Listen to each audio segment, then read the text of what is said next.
Y bueno, continuando un poco lo que hemos estado viendo las semanas pasadas, hablando de cómo estar promoviendo el retorno de Cristo, y veíamos la semana pasada 3 historias, 3 parábolas, la de las 10 vírgenes, que 5 de ellas tenían aceite extra y otras 5 fueron insensatas, y las 10 se durmieron. Pero cuando vino el esposo, se anunció, y las que tenían suficiente aceite pudieron entrar a ese lugar con el esposo, y las otras 5 insensatas no pudieron entrar porque no estaban preparadas. De hecho, así se llama el congreso, preparadas. Y luego vimos la otra historia de los talentos, de cómo Dios reparte talentos a todos nosotros y espera que nosotros los hagamos producir para Él. Esos talentos te los prestó, pero son para Él, para extender su reino. Y vimos los que con lo que podían lo multiplicaban, pero aquel que se le dio aún muy poco, con eso, ni siquiera con eso hizo algo, y el Señor no estuvo muy contento con él, que digamos. Y la tercera historia fue cuando se separaron los cabritos de las ovejas, y llegó el momento donde empezaron a rendir cuentas, y llamó a los que habían ido, a los enfermos y a los lisiados y a los presos, y a los desnudos los vistieron y les dieron de comer a los hambrientos. Y Jesús les dice: vengan ustedes, mis amados, porque en cada caso era yo ese que estaba ahí, era yo. Y lo hicieron conmigo, porque lo hicieron con uno de estos pequeñitos, mis hermanos. Te di la oportunidad de hacerles un bien, pero no nomás eso, sino de testificarles. Como decía por ahí alguien, de nada sirve mandar los gorditos al infierno, o bien abrigaditos, ¿verdad? De nada sirve. Mucha gente va nomás y les da de comer y un abriguito, y sienten que ya hicieron una buena obra y ya. No, eso no los va a salvar. Los va a salvar Cristo, y hay que testificar de Cristo. Y luego llamó a los que estaban con los cabritos y les dijo: ustedes no hicieron nada conmigo, era yo el que estaba ahí. Ustedes no me hicieron nada a mí, no me ayudaron en nada. Y a estos que pudieron haberles testificado, se quedaron solamente simples y pequeños, pero nunca llegaron a ser hermanitos. Entonces es importante entender esta historia. Y hoy quiero entrar un poco en un tema, porque vivimos un tiempo muy especial, continuando hablando sobre lo mismo, y le llamamos esta plática discernimiento, la punta de la espada. Discernimiento, la punta de la espada. Si hay algo que adolece la iglesia, la gente común, es el discernimiento. No logran distinguir una cosa de otra. Ahorita es un tiempo de grises. No sé si han oído por ahí la película de 50 tipos de grises, o no sé cómo se llama esa película, que ahorita es puro gris. Ya ni siquiera es blanco o negro. Todo es turbio, todo es quién sabe, todo es relativo. Y en este caso, cuando estamos hablando de esto, tenemos que empezar a entender el origen de esta confusión, a cómo va llegando y cómo va en aumento en nuestros tiempos. En el capítulo 2 de Génesis, Dios habló con Adán y Eva en el versículo 17 y les dijo: pueden comer de todos los árboles, pero del árbol del bien y del mal no comerán, porque el día que coman de ese árbol ciertamente morirán. Cuando dice eso, el árbol del bien y mal, está hablando de un árbol que tiene una mezcla. Está mezclado ese árbol. Cuando Adán y Eva van caminando en el huerto, se acerca la serpiente y les dice: les dijo Dios que no comieran de los árboles. Y Eva, muy tranquila, con mucha teología, les dijo: no, él dijo que sí podemos comer de todos los árboles menos de este, porque el día que lo toques te mueres. Y dijo: no te vas a morir, puedes comer de él. Lo que pasa es que Dios tiene miedo que tú seas como Dios, sabiendo el bien y el mal. Pero come y vas a ver. Y total, ella le creyó y comió el fruto. Y cuando comió ese fruto, lo que ingresó en ello fue mezcla. Digan conmigo: mezcla. Mezcla. Y esa mezcla la compartió con su esposo. Sí, como les decía en la plática pasada, algunos creen que era una manzana, pero los de Veracruz dicen que era un mango. No importa qué haya sido. Lo que pasa es que comieron una mezcla. Y esa mezcla los llevó a un valle de confusión, al punto donde huyeron de Dios, huyeron de su presencia, y empezó la primera industria que existió en la tierra, que fue la industria de la ropa, porque empezaron a hacer ropa de hojas de parra y empezarse a cubrir, y ahí empezaron ellos a tratar de excusarse y disculparse y acusarse, y empezó una gran confusión.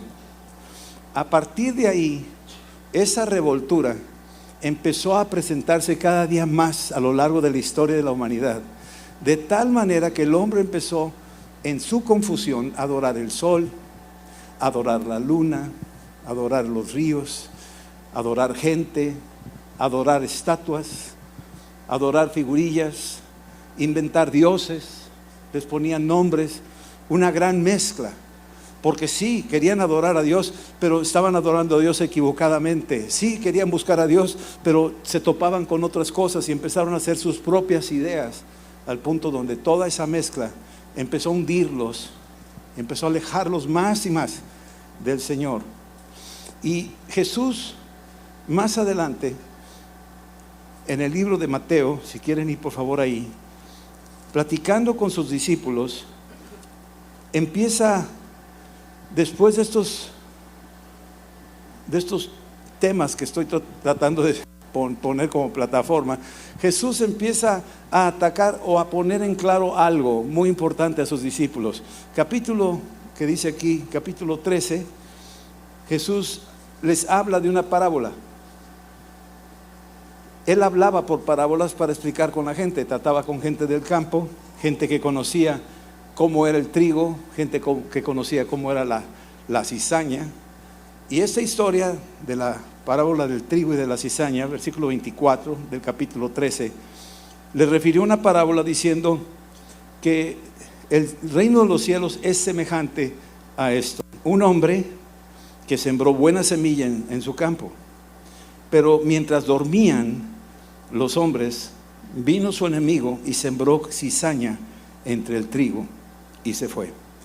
Aquí empieza Jesús a preparar el terreno y les está platicando a todos de manera muy general, que conocían estos conceptos: cizaña, trigo, semilla. Y llega el versículo que sigue, que cuando se durmió, ahí se durmieron los hombres, entró la cizaña. Versículo 26, y cuando salió la hierba y dio fruto, entonces apareció también la cizaña.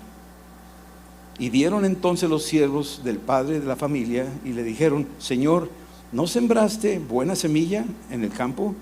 ¿De dónde pues tienen cizaña? Y él les dijo: un enemigo ha hecho esto. Y los siervos le dijeron: ¿qué quieres que hagamos? ¿Sí? ¿Quieres que los arranquemos? Y él les dijo: no sea que al arrancar la cizaña arranquen también con ella el trigo. Dejen crecer juntamente lo uno y lo otro hasta que llegue la siega y el tiempo de la gran siega esté aquí. Yo les diré a los segadores: recojan primero la cizaña y átenla en manojos para quemarla, pero recojan el trigo en mi granero. Cuando ves esta historia, Jesús, es muy sencillo, hasta un niño lo puede entender. Hay una pequeña intención: déjame arrancarlas de una vez, los están creciendo, las arranco. Y Jesús dice: no las toques, no le muevas, porque ahorita es la gran confusión. Hay gente inmadura que no va a entender por qué estás haciendo eso. Hay trigo tierno, no lo va a entender. Si tú arrancas la cizaña, te lo vas a traer de encuentro, mejor espérate. Hay una historia en Hechos 16 donde Jesús está hablando aquí la enseñanza del Espíritu Santo. El apóstol Pablo está ahí en Filipos con Silas y están en esa población y están evangelizando, y aparece una niña que era divina, y la niña empieza a decir: estos son hombres de Dios, óiganlos, síganlos. Y pues Pablo se sentía muy halagado y wow, tenemos publicidad aquí gratis, casi un panorámico ahí. La niña hablándole a medio mundo, diciendo: Pablo y Silas son hombres de Dios, óiganlos, síganlos. Y pues Pablo decía: pues gracias. Y la gente se acercaba y oía a Pablo y a Silas. Pero la Biblia me dice que pasando un tiempo, Pablo se inconformó, no le gustó. Llegó un momento donde Pablo empezó a detectar que lo que estaba diciendo era cierto, pero lo que estaba haciendo no era correspondiente a la verdad.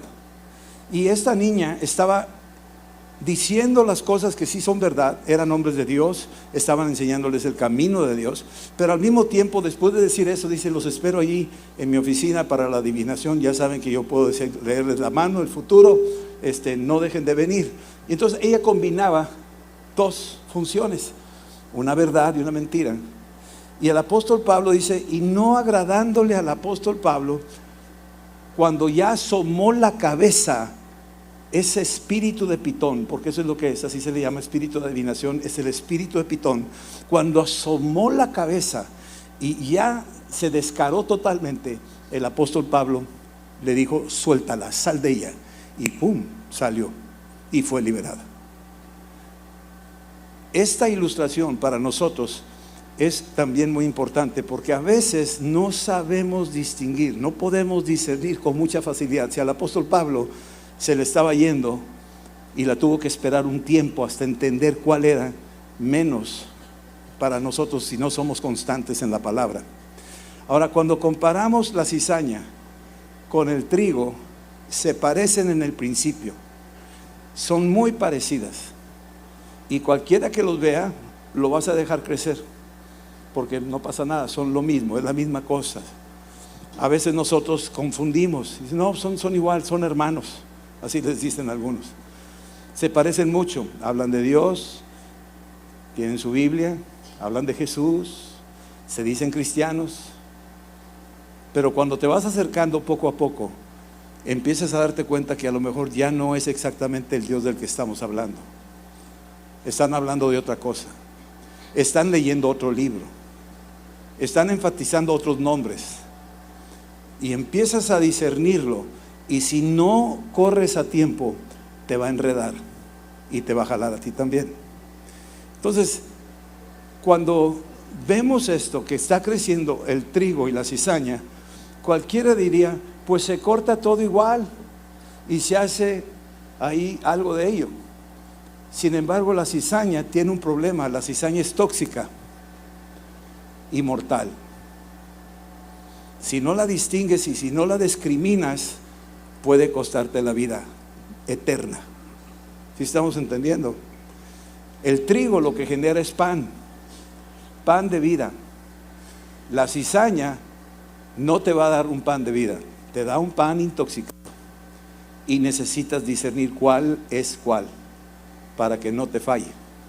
Ahora, dentro de todo esto, la historia, Jesús continúa explicándolo, y en el versículo 36 del mismo capítulo 13 de Mateo dice: entonces, despedida la gente, entró Jesús en la casa, y acercándose a él sus discípulos le dijeron: explícanos la parábola de la cizaña del campo. Aquí se ven dos grupos: las multitudes que estaban oyendo la plática y los discípulos que querían saber más de qué se trata esto. Sé que hay algo atrás de este mensaje, explícanos la parábola de la cizaña. Ya lo habían hecho en el libro de Lucas 8, cuando platicó sobre la parábola del sembrador, y fueron los discípulos y le dijeron: Señor, explícanos esta parábola. Ya sí, entendimos la parábola del sembrador, sembró en buena tierra, cayó en el camino, vinieron los cuervos, todos ya me la sé, pero ahora quiero que me lo expliques, porque sé que hay algo más. Y el Señor le dice: bueno, a ustedes les he dado la revelación de los misterios del reino, pero a los otros les voy a hablar por parábolas, les voy a hablar de historias, les voy a hablar de información, nada más, y hasta ahí van a llegar, no van a avanzar. Pero a ustedes les voy a revelar lo que está aquí en mi palabra. Entonces llegó un momento donde aquí vienen los discípulos. Noten que dice discípulos. La gente se fue, se quedaron los discípulos, y los discípulos querían saber qué significa esa parábola, qué quiere decir eso. Y Jesús ya les empieza a explicar. y les empieza a decir la historia. Versículo 37, respondió Jesús y les dijo: el que siembra buena semilla es el Hijo del Hombre, el campo es el mundo, la buena semilla son los hijos del reino y las cizañas son los hijos del malo. El enemigo que la sembró es el diablo, la siega es el fin de los siglos y los segadores son los ángeles. De manera que como se arranca la cizaña y se quema en el fuego, así será en el fin de este siglo. Enviará el Hijo del Hombre a sus ángeles, recogerán de su reino a todos los que sirven de tropiezo y a los que hacen iniquidad, y los echarán en el horno de fuego. Ahí será el lloro y el crujir de dientes.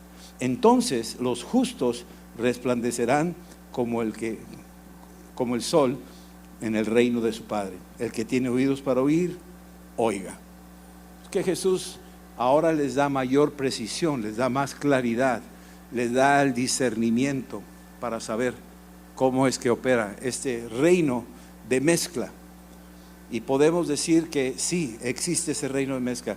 Yo creo que estamos muy cerca de uno de los acontecimientos más fuertes de confusión mundial, aún dentro de la iglesia, aún dentro de lo que podríamos llamar los movimientos cristianos, si no nos cuidamos. Ahora quiero ponerles la espada. Voy a usar una ilustración para que entendamos cómo es que opera la espada.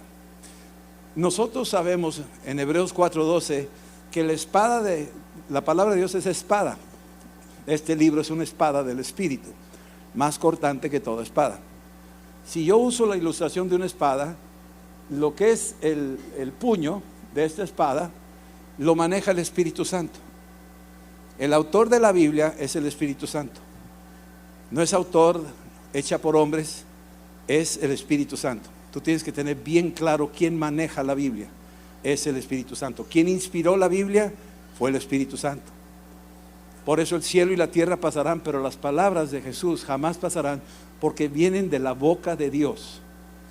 Es el Espíritu Santo. Entonces, tu espada está sostenida por el Espíritu Santo. Y el Espíritu Santo es verdad, no es mentira. El Espíritu Santo no miente. El Espíritu Santo dice la verdad. Es el Espíritu de verdad.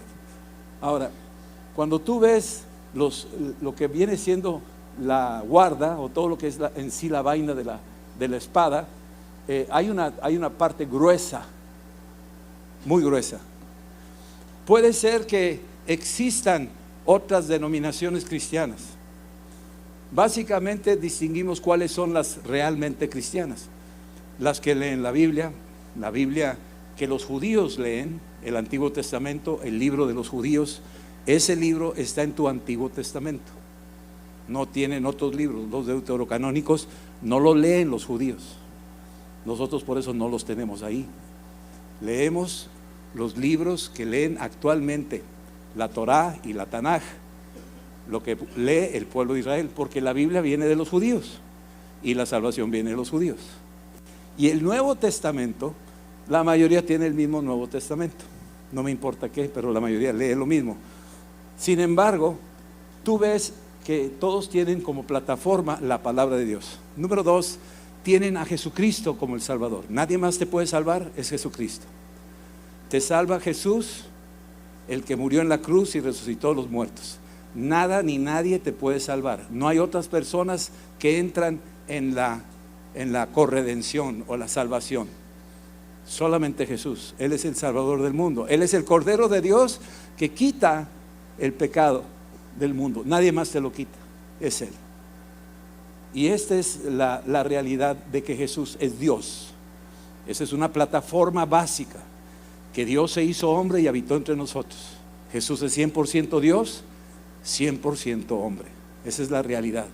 Estas diferentes expresiones de cristianismo sostienen esas verdades básicas: que Dios es Padre, Hijo y Espíritu Santo.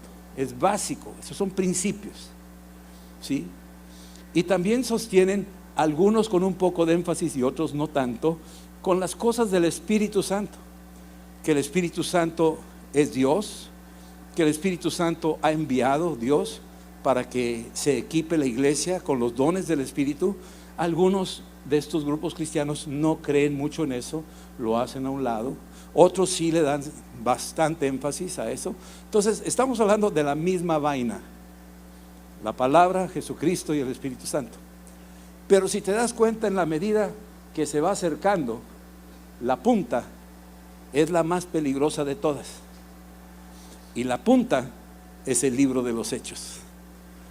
Es cómo vivían los cristianos en el primer siglo, cómo eran ellos. Cuando leo el libro de los Hechos, me doy cuenta que lo que ellos hacían, ellos leían la palabra, ellos anunciaban el evangelio de Jesucristo, ellos exaltaban el único nombre que era Jesús, ningún otro nombre, y ellos también eran llenos del Espíritu Santo.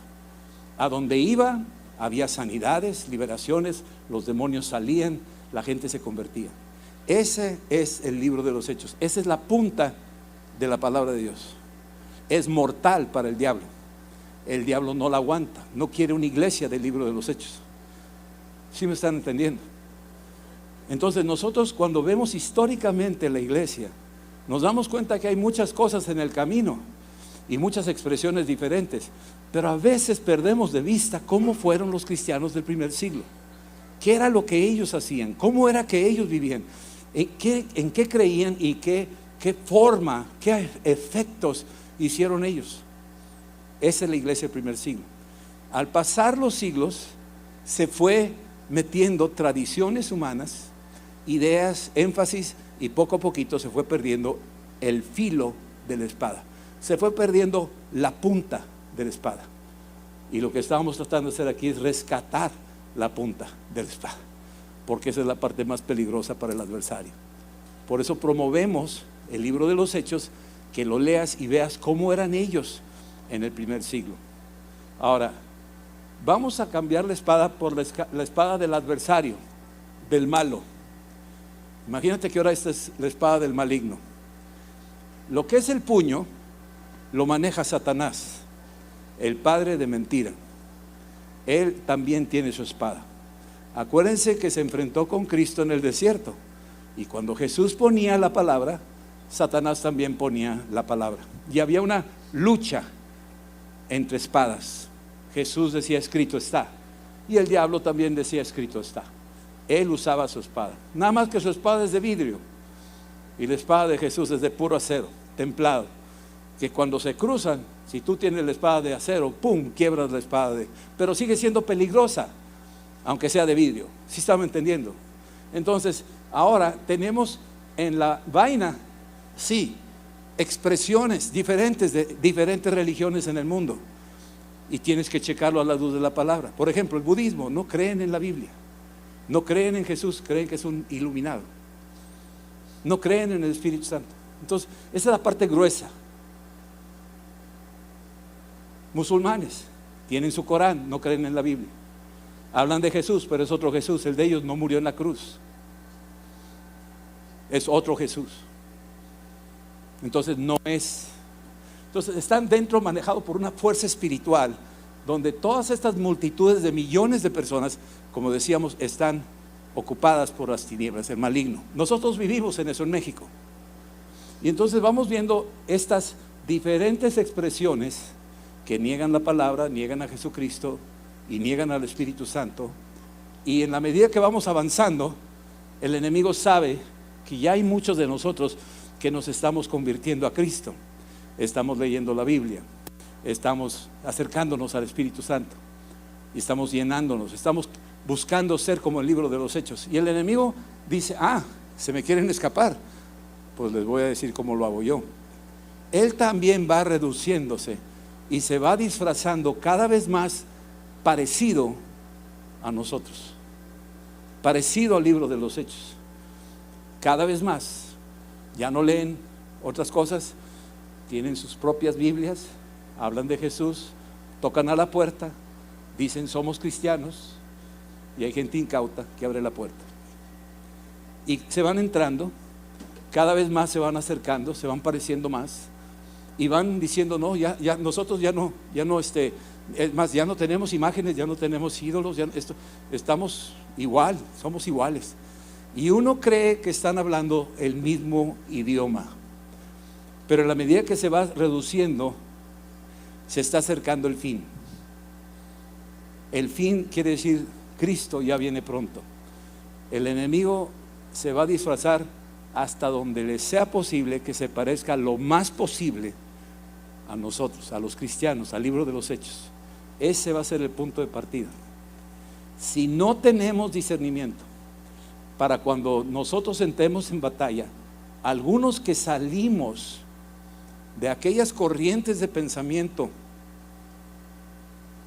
se van a resbalar y van a regresar a lo mismo, porque no tienen discernimiento, no tienen la espada, no saben distinguir entre lo que sí y lo que no.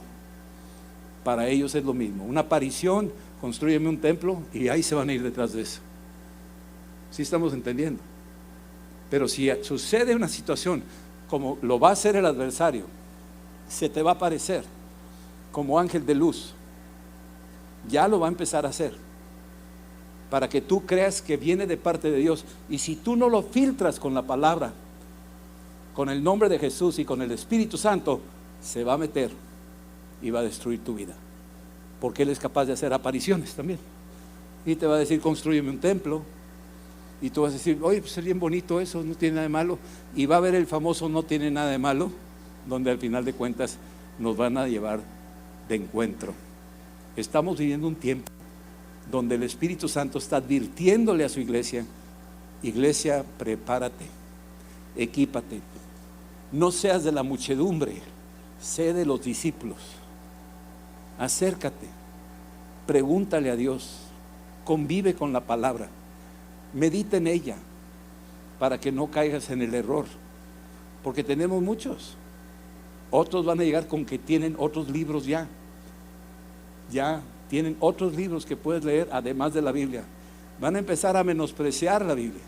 Las tradiciones son más importantes que la Biblia. Esa es una voz. Otros van a decir, no, la Biblia tiene muchos errores, pero en los libros que tenemos ya no tienen errores. Y entonces la gente va a ser cautivada, seducida, y va a ser llevada de encuentro. Voy a tratar de terminar con esto. Hebreos, por favor. Hebreos capítulo 5. El autor de este libro dice lo siguiente, versículo 12. Dice lo siguiente: había una preocupación en la iglesia a la que se está dirigiendo este libro. Era una iglesia de judíos que se habían convertido al cristianismo, pero al paso del tiempo se empezaron a resbalar y empezaron a regresar al judaísmo. Empezaron a judaizar. La iglesia del primer siglo era una iglesia judía, mesiánica, judíos convertidos al cristianismo. Dejaron de hacer rituales y ahora empezaron a abrazar las enseñanzas de Cristo.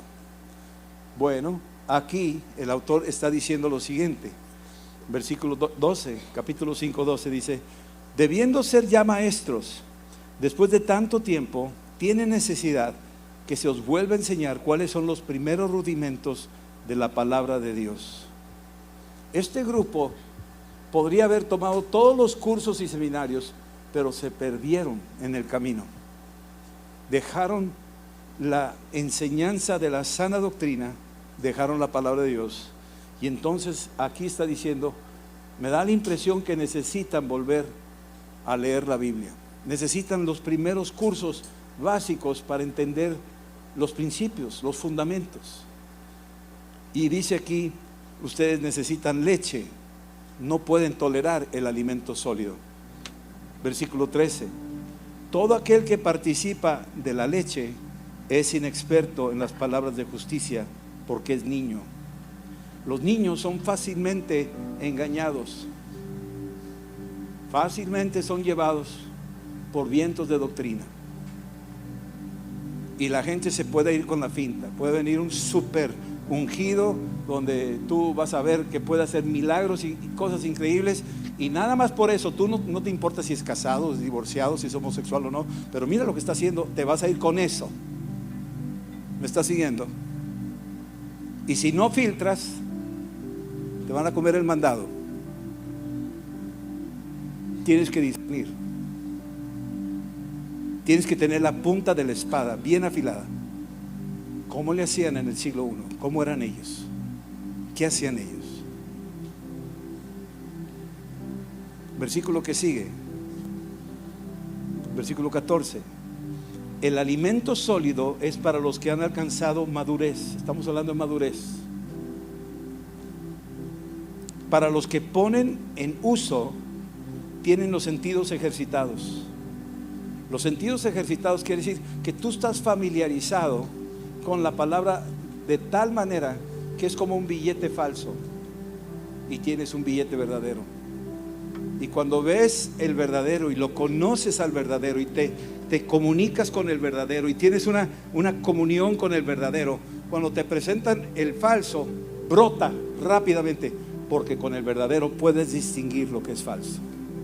Si no tienes al verdadero, no vas a distinguir al que es falso. Te van a dar un papel ahí que te lo imprimen en Office Depot y te vas a comer que sí es un billete, pero no es un billete, es puro papel.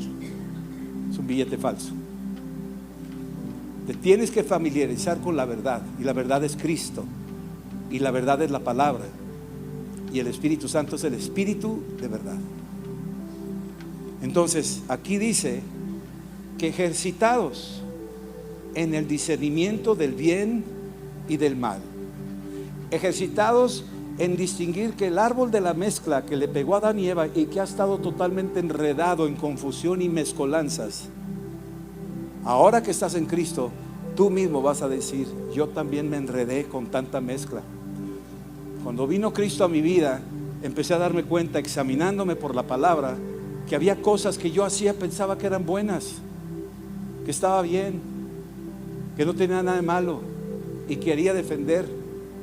Pero finalmente me convenció el Espíritu Santo que eso no le agradaba a Dios. Y terminando la historia, es que cuando Cristo entra al templo en Juan capítulo 2 y ve que en el templo hay mesas de cambio, hay vacas, hay ovejas, hay cabras, y están ahí unos religiosos vestidos de religiosos vendiendo una mezcla. Y Jesús entra y ve lo que hay adentro.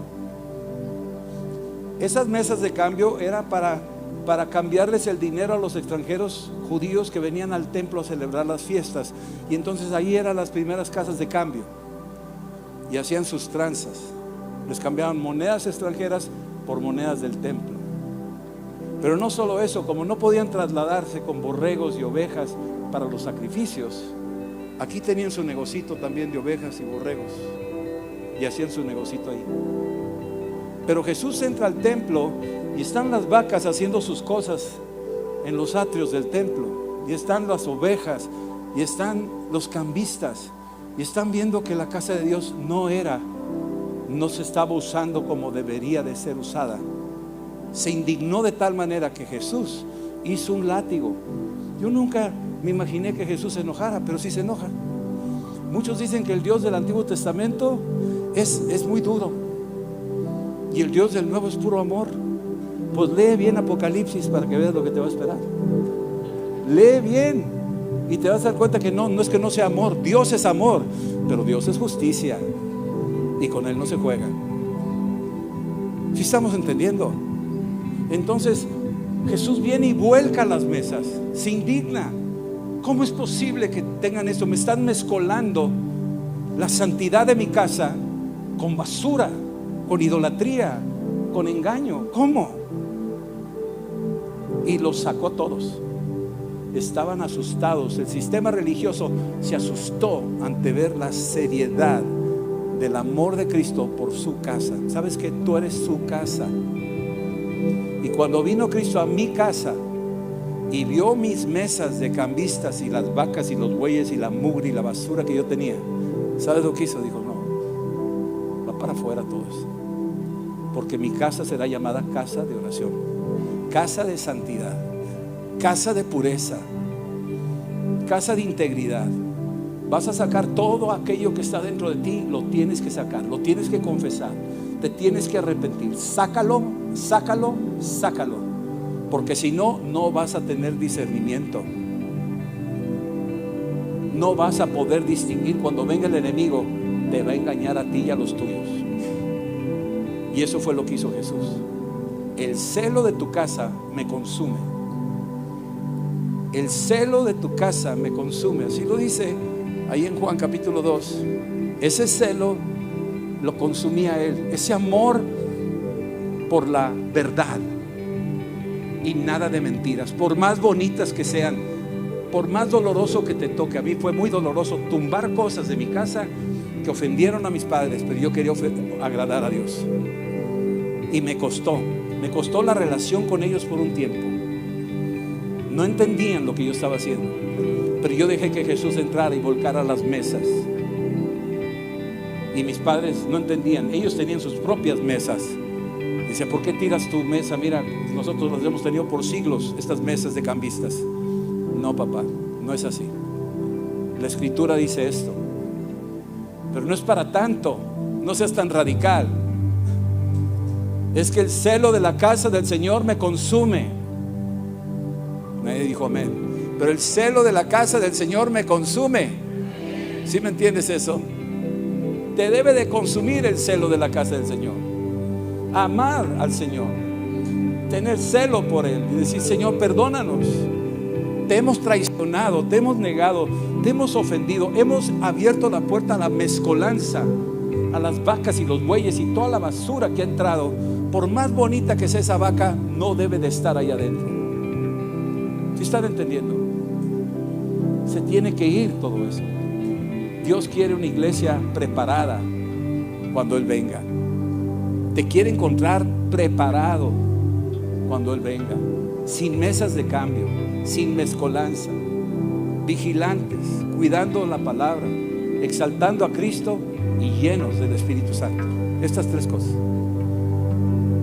cuidando la palabra, exaltando a Jesucristo y llenos del Espíritu Santo.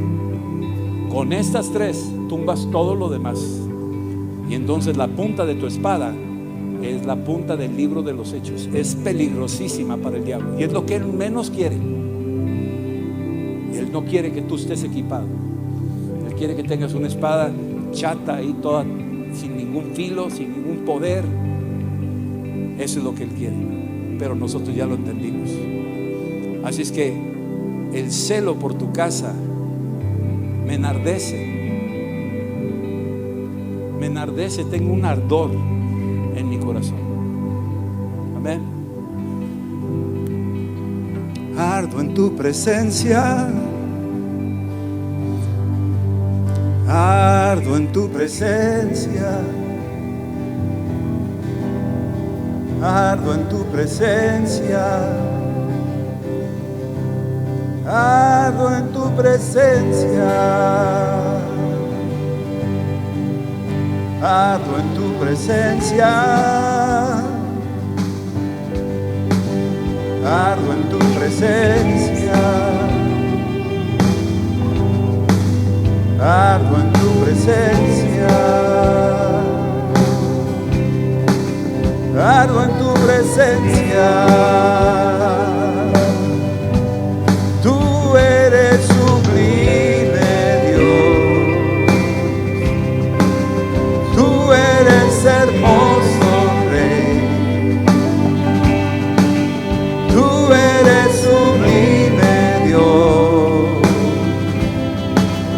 Tú eres hermoso, Rey. Me consume tu amor. Me consume tu amor. Me consume tu amor. Ardo en tu presencia. Ardo en tu presencia. Ardo en tu presencia. Ardo en tu presencia.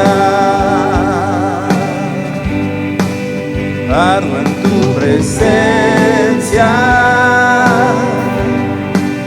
Ardo en tu presencia. Ardo en tu presencia. presencia, ardo en tu presencia. Tú eres sublime, Dios. Tú eres hermoso, Rey. Tú eres sublime, Dios. Tú eres hermoso, Rey. Me consume tu amor, me consume tu amor, me consume tu amor, me consume tu amor, me consume tu amor, me consume tu amor, me consume, Señor. Me consume tu amor, me consume, me consume tu amor. Tú eres hermoso, tú eres hermoso, Rey. Tú eres, sí, Señor. Tú eres, maravilloso eres tú, Señor. Hermoso eres tú, Jesús. Me consumes, me consume tu amor, me consume tu amor, me consume tu amor, me consume tu amor, me consume, me consume tu amor, me consume tu amor. Me consume tu amor, me consume tu amor. Señor, queremos que nos consuma tu presencia, que nos consuma el fuego de tu Espíritu, que nos purifiques, que limpies tu casa, que entres y vuelques las mesas de aquellas cosas que hemos tolerado, de ese pecado que nos resulta indistinto estar en la iglesia o en la calle. Perdónanos, Señor. Queremos estar preparados para cuando vengas. No queremos que crezca la cizaña con el trigo. Renunciamos a la cizaña, a la mezcla, a la idolatría, a las tradiciones religiosas que se oponen a ti, que se oponen a tu palabra. Danos santidad, danos amor por tu palabra, danos un celo por Jesucristo y llénanos de tu Espíritu Santo. Danos de nuevo, Señor, para ser valientes en estos tiempos peligrosos. Y quiero que le digas esto, óralo conmigo y dile: Señor Jesús, yo te pido que examines mi corazón, y si hay cizaña, yo te pido que me ayudes a sacarla. Yo te pido que me ayudes a discernirla. Yo te pido que la consumas en fuego de tu Espíritu Santo. Te permito entrar en mi corazón y que vuelques las mesas de todas las cosas, los cambios, las mentiras que yo he dejado entrar. Renuncio a ellas. Te necesito a ti, Señor. Que tu fuego permanezca en mi casa. En el nombre de Jesús. Amén. Amén. Dios los bendiga. El amor de Dios y la gracia de Cristo y su comunión con el Espíritu Santo permanezca en cada uno. Un shalom. Dios los bendiga.